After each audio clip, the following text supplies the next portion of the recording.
All right. So we are here with Tusculum Pioneer head coach Jerry Odom to talk about the 2022 season. Coach Odom, thanks for joining us here today.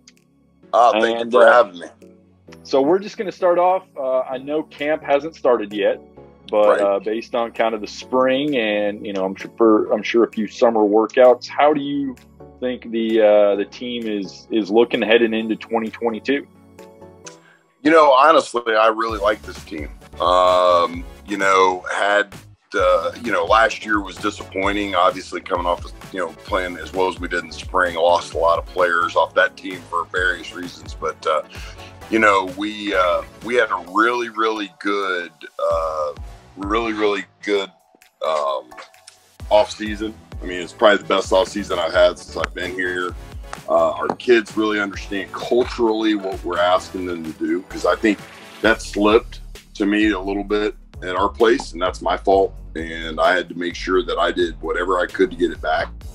And I really am excited about the young group that we have. I think they're talented. They work hard. They care about one another. So I'm really optimistic on what we can do this year.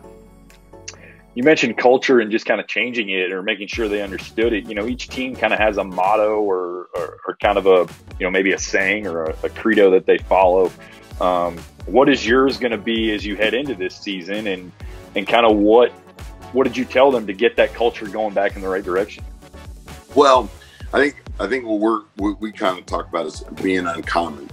That's one thing that we pick a word for a day, but uncommon is the word that's kind of stuck with us this summer as we, the kids have been working out and stuff. And I think that, it's hard to win championships, right? It's hard to, but so you have to be uncommon. You have to have an uncommon will. You have to be uncommonly good at every aspect of the game, both on and off the field. So I think that's going to be our thought process.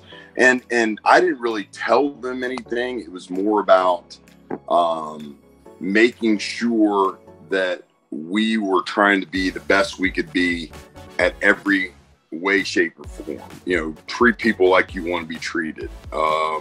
Act the right way on and off the field. Care about your teammates more than care about yourself. And getting back, to that had to be a dynamic for us, and I think it was. And I think our young coaching staff has done a really good job. We had a change in strength conditioning this past summer, and that's gone really well. Very happy with that. And it's been really good to be around the guys. There was times last year I was beginning to wonder, am I doing the right? Coaching, it wasn't fun, and I wanted to get back to where I was enjoying what I was doing, and I think we're kind of working our way back through that right now, and I've enjoyed this group a heck of a lot. I know that. That's awesome. You'd say the word uncommon this year in particular in the SAC is going to be an uncommon year, at least from what we've had in the past. We're adding 3 new teams: Emory and Henry, Erskine, and Barton. How does that change the dynamics of the league? And does it change the competitiveness of the league? Oh, I think the league's outstanding. I think the one thing people find out about this league is top to bottom, there's not any bad teams. You go to some other leagues and the first 2 or 3 teams are really good, right? If you come to this league, top to bottom, you better bring your A game every week. And I think that's the one thing. There's a lot of parity. I think, you go back to our season last year, we, went 5-6, but we lost 4 games on the last possession of the game, right? Mm-hmm. And so it could have been a 9-2, but that's just the way it is. And each game's going to come down to that. So we talked a lot about that fourth quarter and things like that. But now you're bringing in, Erskine, who is pretty dynamic on offense. They kind of run that Baylor concept on offense. They do a really good job with that. Emory and Henry, who's moving up, but has been outstanding in the league, that they're in. I thought Barton had, to me, as good a young talent as anybody in the league over, last year. I mean, that running back they had was unbelievable, still a heck of a football player. So I think it just makes this league that much tougher, but it's really kind of cool with the two divisions. I mean, I think we're going to enjoy that. I think it will, will it be some growing pains? Yeah, maybe, but that's part of it, right? And I'm looking forward to it. It's funny because I was talking to the coach over at LR. It says on our schedule that's when we play, but there's a 1 out of 5 chance we play those guys. Yep. I almost was like, hey, should this say to be determined almost? But and just give it's a home game for the Piedmont side or whatever the case may be. But at the end of the day, I'm excited about it. I think it's something different that our kids are really excited about and, looking forward to. Does that, having that championship game and playing in divisions, does that change the mindset throughout the year, do you think? Does it give the kids a little something different to play for? I think it's got to have to a little bit, because you're playing 3 from the other side. Right, but the record against the mountain opponents for us is what's going to get us into that championship game. Now, obviously, you're trying to win them all, but I mean, there's a mindset of, hey, there's a little more importance to this now, as we go forward, and I think it's cool because now you build rivalries a little bit more too, because you got people who are proximity. The proximity is a little closer and that aspect of it. So, I think it does change a little bit. You mentioned rivalries. Who do you think is Tusculum's biggest rival heading into this year? I mean, for us, it's probably 2 teams more than anything else. I would say Carson Newman or Marshall. They're both. Marshall's probably an hour and 10 minutes from us, and Carson Newman's probably 45 minutes from us, I would say, to an hour tops. So, those guys all know each other. I think Carson Newman's got several of our old players are playing for him. So, that always, with this transfer portal thing, that I'm sure that'll be a deal. But, at the end of the day, I think it comes down to proximity. I think I know there's a lot of Greenville kids that play for UVA-Wise, right? That's, so that makes that a little bit more important. And then Emory and Henry's close. And, to me, it's fun. I mean, I enjoy it because the kids are playing against people they know. So it does mean a little bit more. All right. So last question, as you mentioned, you have a very young team. But who do you think, who do you see having to step up and make an impact in order for you guys to be successful this year? Well, I say we're young. I mean, what happened to us last year is I had to play a lot of young guys because we lost so many guys to a certain Division I team over the mountain.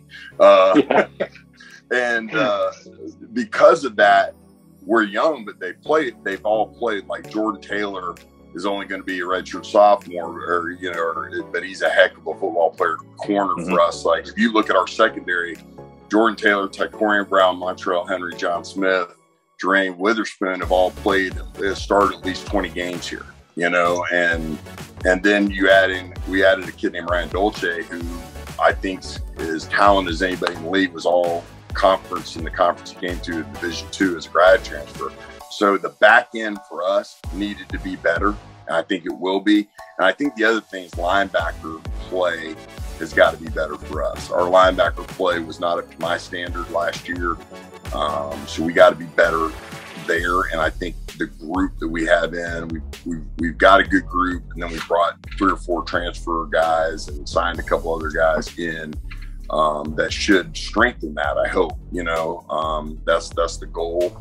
But if we can do better there, I think we'll find. I think offensively, I mean, we're going to lean on, our Tommy Mahoney is obviously a very good player at center. We've signed a couple transfer offensive linemen that we really like that we'll just have to work on. But, I don't know who's going to have a better, passing receiving group than we might have. If you look at our wide receiver group, is to me probably the best one that I've had here I mean, they're outstanding, you know, when it comes to Justice Parham and Tyler Giro and Tyler Burke and, you know, Kamani Brown. And we've got a really good group there that can really all run, all track guys that are excellent. And then, you know, at the quarterback position, we're going to be a little bit young there, but I like the way those guys, like this spring, you know, we threw the kitchen sink at them. Trey Simmons played really, really well, and Braden Phillips played really well. So I'm very comfortable with that group. I mean, you know, we're young there, but I'm very comfortable with them. And then at running back, you know, obviously we've got some good ones, but Courtney coming back is really, you know, Courtney Jackson coming back, Maurice Gomillion's coming back. You know, we're adding another guy. So, I mean, we feel good about that group too. So, you know, we're young to a point, right? But we're pretty experienced. So, yeah, I think we have 7 or 8 starters back on defense and probably 7 starters back on offense, or, you know, 6 or 7. So there's a good nucleus there. And like I said, I love these guys' attitude.